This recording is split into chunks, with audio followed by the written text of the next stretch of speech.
संघर्ष काय आहे ना, आपलं आयुष्य इतकं फास्ट झालंय की काल परवाच्या गोष्टी आपल्याला फार लक्षात राहत नाहीत. म्हणून जरा 2019 सालची घटना सांगते. ऑक्टोबर 2019 ला महाराष्ट्र विधानसभेचा निकाल लागला. भाजप एकसंध शिवसेनेच्या युतीला 161 जागांचं स्पष्ट बहुमत मिळालं. पण एकट्या भाजपला 105 जागा मिळाल्या होत्या. त्यामुळे सत्ता स्थापनेसाठी त्यांना तेव्हाची एकसंध शिवसेना काही करून सोबत लागणारच होती. पण मुख्यमंत्री पदाची खुर्ची आड आली आणि निवडणुकांमध्ये एकत्र असलेले भाजप शिवसेना वेगळे झाले. राज्यात राष्ट्रपती राजवट लागू झाली. नेमकं त्याच काळात राज्याच्या राजकीय इतिहासात कधीही वाटलं नव्हतं अशी आघाडी सुद्धा जन्माला आली आणि ती होती महाविकास आघाडी. एकसंध शिवसेना, काँग्रेस आणि एकसंध राष्ट्रवादी. पण त्यांच्याही सत्तेचं समान वाटप यावरनं बैठकांचं सत्र सातत्याने सुरू होतं. मुख्यमंत्री कोण होणार यावरूनही अनेक नावं पुढे येत होती. आणि त्यातच देवेंद्र फडणवीसांनी अजित पवारांच्या साथीने सत्ता स्थापन केली. त्यावेळी शरद पवारांनी अजितदादांसोबतच्या आमदारांना परत आणलं आणि बहुमत चाचणी होण्याआधीच ते सरकार अल्पमतात आलं. परिणामी फडणवीसांनी राजीनामा दिला. पुढे महाविकास आघाडीचं सरकार आलं. त्यांच्याकडे आकडे असले तरीही ते अस्थिरच होतं. किती ते 2022 ला एकनाथ शिंदेंचा बंड झाला तेव्हा सर्वांना कळलंच. असो, 2019ची आठवण का झाली आहे त्याचं कारण आहे तामिळनाडूचा निकाल आणि राजकीय ड्रामा.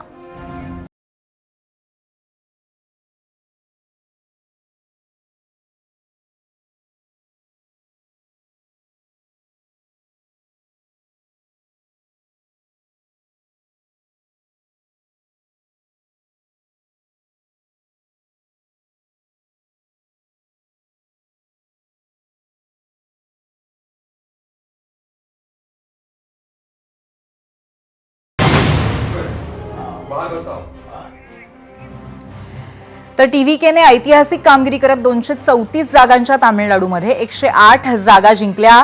पण बहुमतापासून त्यांचा पक्ष 11 जागा दूर राहिलाय. आता पहिल्या क्रमांकाचा पक्ष म्हणून विजयनं बहुमतासाठी जुळवाजुळव सुरू केली आहे. पहिल्यांदा त्यांनी काँग्रेसशी संपर्क साधला. काँग्रेसनं पाठिंबा दिला. त्याच पाठिंब्यावरती विजयनं राज्यपाल राजेंद्र आर्लेकरांची 2 वेळा भेट घेतली. पण त्याला सत्ता स्थापनेसाठी काही परवानगी मिळालेली नाहीये.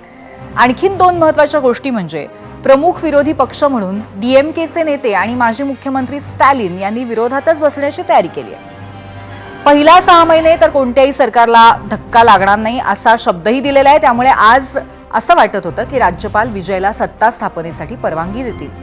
त्यामुळे आज विजय पुन्हा लोकभवनमध्ये पोहोचले. त्यांनी राज्यपालांसोबत पाऊण तास चर्चाही केली. पण राज्यपालांनी आपली भूमिका कायम ठेवली आहे आणि 118 आमदारांच्या पाठिंब्याचं पत्र घेऊन आल्याशिवाय शपथविधी नाही असंही स्पष्ट केलंय. तोपर्यंत राज्यातल्या अण्णाद्रमुक पक्षाच्या आमदारांचा एक गट पुद्दुचेरीला पोहोचल्याची बातमी आली आहे. अण्णाद्रमुकच्या 47 पैकी 28 आमदारांचा गट पुद्दुचेरीच्या एका रिसॉर्टला पोहोचलाय. त्यामुळे अण्णाद्रमुक समोरही सगळे आमदार एकत्र ठेवण्याचं मोठं आव्हान आहे.